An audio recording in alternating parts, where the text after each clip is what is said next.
alaykum, hurmatli tinglovchilar. Men Muhammadxon Nozikat Jo'rayevni Geografiya va iqtisodiy bilim asoslari kafedrasi dotsent vazifasini bajaruvchi. Bugun sizlar bilan aholi geografiyasi va demografiya asoslari fanidan aholi tarkibi degan mavzuni birgalikda tinglaymiz. Aholi tarkibi asosan ikki qismdan, bir necha qismdan iborat, ammo aholining asosan yosh va jins tarkibini alohida o'rganishga to'g'ri keladi. Demograf olimlar aholining jinsiy tarkibini 3 ta omil ta'sirida o'rganishgan. Birinchisi tug'ilganlikdagi jinsiy farq, ikkinchisi o'limdagi jinsiy farq, uchinchisi esa migratsiyadagi jinsiy farq hisoblanadi.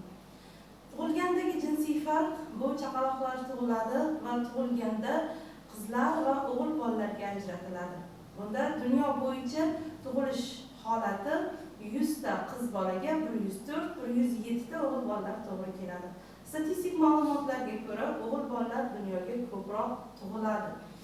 Endi ikkinchisi o'limdagi jinsiy farq. O'limdagi jinsiy farqda o'lganda guvohnoma berilganda jinsiy farqi erkak yoki ayol ekanligi aniqlanadi va jinsiy mutanosiblik aniqlanib, dunyoda o'sha davlatlarning iqtisodiy ijtimoiy holati shunga ko'ra strategik ahamiyatga ega bo'lgan qarorlar, farmonlar ishlab chiqarishga o'z xizmat qiladi. Uchinchisi esa migratsiyadagi jinsiy farq. Migratsiyada asosan bilamizki, mehnat yoshidagi aholi, ayni mehnatga layoqatli bo'lgan aholining ko'chishi hisobga olinadi va undagi ham jinsiy farq hisobga olinadi. Ya'ni erkaklar va ayollarning migratsiyadagi ishtiroki hisobga olinadi. Statistik ma'lumotlar shuni ko'rsatadiki, asosan o'sha yuqorida aytib o'tganimdek, 100 ta qiz bolaga 104-107 ta o'g'il bola dunyoga keladi. Endi buning asosiy sababi keyinchalik esa bularning holati tenglashib, yana qiz bolalarning, ya'ni ayollarning salmog'i oshib borishi kuzatiladi. Endi demografiyada piramida tushunchasi mavjud. Aholining jinsiy va yosh tarkibi bitta nuqtaga kesishgan holati kuzatiladi. Bu holatni piramidada kuzatish mumkin bo'ladi. Bu piramida quyidagi tartibda amalga oshiriladi. Mana bu to'g'ri piramida hisoblanadi va aholining yosh tarkibi 3 ta qismga ko'ra ajratiladi.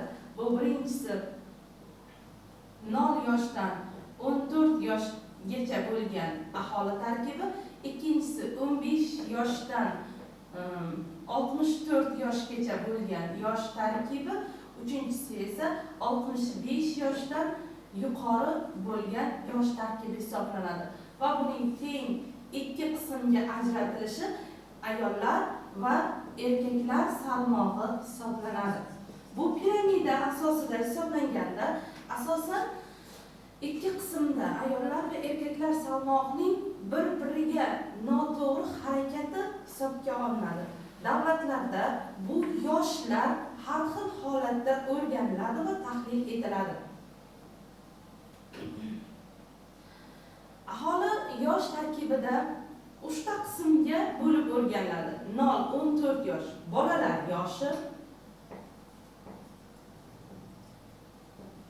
bolalar 15-64 yosh mehnat yoshidagilar, 65 yoshdan yuqorilar esa qariyalar deb yuritiladi.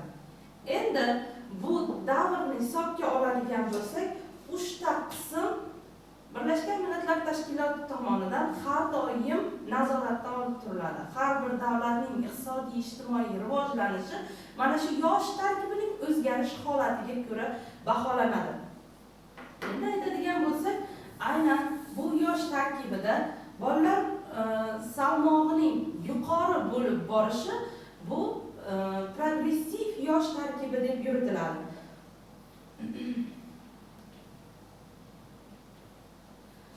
Progressiv yosh tarkibida bolalar salmog'i yuqori bo'lib boraveradi, tug'ilish darajasi oshib boradi, mehnat yoshdagilar va qariyalar salmog'i nisbatan bolalarga nisbatan kam holatda bo'ladi. Bunaqa davlatlarda asosan aholi yosh hisoblanadi, o'rtacha yosh ko'rsatkichi yosh hisoblanadi hamda bu yerda aholining tez holatlarda ko'p ko'payish holatlari vujudga keladi. Ya'ni aholi tez sur'atlarda oshib, aholi ko'payishi, ya'ni bu yerda juda ko'p aholi sig'imi yuqori bo'lgan hudud, demografik sig'im yuqori bo'lgan hududlar hisoblanadi. Endi ikkinchisi statsionar aholi tarkibi. Bu aholi tarkibida statsionar aholi tarkibi asosan aholining teng holatlarda o'sishini ko'rsatadi. Ya'ni bunda qariyalar salmog'i bilan bolalar salmog'i bir-biriga teng holatda shakllanadi. Ya'ni tug'ilish ko'rsatkichi sekin-astalik bilan pasayadi. Meditsinaning rivojlanishi, tibbiyotning rivojlanishi natijasida qariyalar salmog'i oshib boradi, umr davomiyligi oshib boradi. Bu holatda bolalar salmog'i bilan qariyalar salmog'i bir-biriga tenglashadi. Bu statsionar aholi tarkibi hisoblanadi. Bunday holatda aholi o'smaydi. Bir xil holatda o'sha 35 million bo'lsa, 35 million atrofida aholi saqlanib turadi. Va boshqa davlatlarda ham xuddi shu holat takrorlanishi mumkin bo'ladi. Endi uchinchisi esa bu regressiv aholi tarkibi hisoblanadi. Regressiv aholi tarkibida aholi salmog'ida qariyalar salmog'i oshib boradi va bolalar salmog'i keskin pasayib ketadi. Bunday holatda aholining depopulyatsiya holati vujudga keladi. Ya'ni davlatlarda qariyalar salmog'ining oshishi vujudga kelib, depopulyatsiya jarayoni vujudga keladi. Davlatning qarish jarayoni vujudga keladi.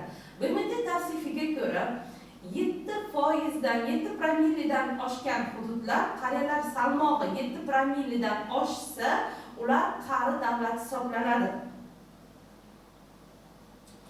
Ushbu diagrammada bu holat to'liq aks etgan, chunki qariyalar salmog'i holati qanchalik darajada oshib borishi, bu o'sha davlatda aholining keskin holatda pasayib borishini, qariyalar salmog'i oshishini hamda shu bilan birga mehnat yoshidagi aholining nisbatan kamayib borishini, ya'ni mehnatga yaroqli bo'lgan aholi kamayib borishi, ishlab chiqarishga bandlik darajasining pasayib borishini sabablarini keltirib chiqaradi.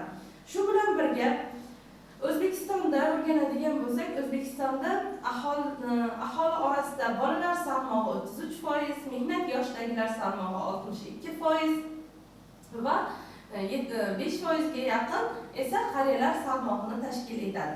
Bu holat nimani ko'rsatadi? Bu holat davlatimizni hali yosh davlat ekanligini, u o'sib borayotgan, aholi salmog'i o'sib borayotgan davlat ekanligidan dalolat beradi. Endi dunyo bo'yicha o'rganadigan bo'lsak, rivojlanayotgan davlatlarda bolalar salmog'i qariyalar salmog'idan yuqori hisoblanadi. Tug'ilish darajasi eng yuqori bo'lgan davlatlar yoki mintaqa xususiyatida o'rganadigan bo'lsak, mintaqalar hisobida tug'ilish darajasi yuqori bo'lgan mintaqalar bular Afrika mintaqalariga, Osiyoning janubiy va janubiy g'arbiy qismlariga to'g'ri keladi. Endi bu holatda aholining keskin ko'payish holatlari vujudga kelishi kerak. Lekin ba'zi bir iqtisodiy ijtimoiy sabablarga ko'ra qariyalar salmog'ining kamligi, ya'ni qariyalar uzoq umr ko'ruvchilarning kamligi sababli ushbu hududlarda piramidaning o'zgaruvchan holatlari vujudga kelishi mumkin bo'ladi. Endi rivojlangan davlatlar nazarda o'rganadigan bo'lsak, rivojlangan davlatlarda qariyalar salmog'i 15-16 promillini tashkil etadi.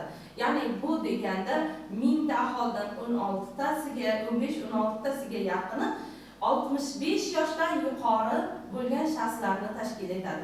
Bu holat esa davlatning qarib borish holatini aks ettiradi, ya'ni depopulyatsiya holati vujudga keladi. Bu davrga kelib mehnat yoshidagi aholi esa qisqarib borish holati vujudga keladi. Buning mana bu qismni to'ldirishni asosan migratsiya hisobida to'ldirish mumkin bo'ladi. Shuning uchun rivojlanib borayotgan hududlarimizda migratsiya oqimi yuqori bo'ladi. Bundan tashqari, aynan o'limdagi jinsiy farqni o'rganadigan bo'lsak, o'limda bolalar salmog'ida o'zgarish yuqori bo'lmaydi jinsiy mutanosiblikda, ya'ni o'g'il bolalar qiz bolalarga nisbatan yuqori ko'rsatkichni beradi. Ikkinchi qismga o'tganda esa aynan 22-24 yoshga borganda qizlar va o'g'il bolalar salmog'i tenglashib boradi. Buning asosiy sababi mana shu davrda 1 yoshgacha bo'lgan go'daklar o'limida ham o'g'il bolalar salmog'ining yuqori bo'lganligi va bundan tashqari 22-24 yoshda og'ir mehnat sharoitida baxtsiz hodisalar va zaharlanish, jarohatlanishlar sababli vafot etishlar ham o'g'il bolalarda yuqoriroq salmoqqa ega ekanligi sababli 22-24 yoshga yetganda qiz bolalar va o'g'il bolalar salmog'i tenglashib boradi. Va bundan tashqari 60 yoshga yetganda, 60-65 yoshga yetganda va undan yuqori 65 yoshdan yuqori bo'lgan yosh tarkibida o'rganilganda esa 65 yoshdan yuqorida asosan ayollar salmog'i yuqorilashib boraveradi. Aynan o'sha buning asosiy sababi, ya'ni 60-65 yoshda og'ir mehnatdan keyingi holatda erkaklar salmog'ining keskin pasayib ketishi natijasida 65 yoshdan yuqorilar tarkibida ayollar salmog'i oshib borishini kuzatishimiz mumkin. Yana shu narsani aytishimiz mumkinki, O'zbekistonda o'rganadigan bo'lsak, aynan o'sha 19-20 asrning ikkinchi yarmigacha, 19-asrdan 20-asrning ikkinchi yarmigacha bo'lgan davrda ayollar salmog'i erkaklarga nisbatan juda past bo'lgan. Ya'ni 1000 ta erkakka 850-856 ta ayol to'g'ri kelgan.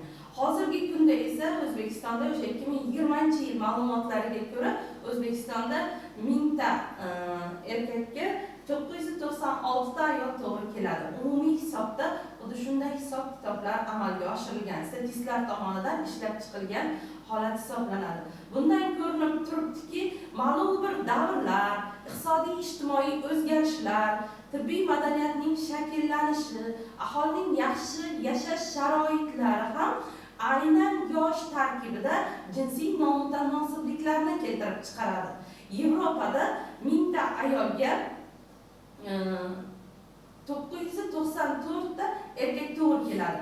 Bu deganda aynan o'sha Yevropa hududida bu holat bir-biriga nomutanosib holatda shakllanganligini ko'rishimiz mumkin bo'ladi. Afrika hududida bu holatni ko'rishimiz mumkin, Amerika qit'asida ko'rishimiz mumkin bo'ladi. Aynan o'sha 1000 ta ayolga 900-950 ga yaqin erkak to'g'ri kelishini ko'rishimiz mumkin. Yevropada esa, butun dunyoda o'rganilganda esa 1000 ta ayolga 1020 ta erkak to'g'ri keladi. Bu jinsiy mutanosiblik umumiy holatda o'rganilganda shunday holatni keltirib chiqaradi, piramidani keltirib chiqaradi. Ammo har bir hudud uchun, har bir mintaqa uchun, har bir joy uchun alohida piramida ishlab chiqishga to'g'ri keladi. Chunki regressiv, statsionar va progressiv holatlarni aniqlash, davlatni strategik maqsadda rivojlantirish, aholi va ishlab chiqarishni birgalikda to'g'ri shakllantirish maqsadida yosh piramidasi, yosh jins piramidasi asosiy ahamiyatga ega hisoblanadi. Bugungi mavzumiz shundan iborat. E'tiborlaringiz uchun rahmat.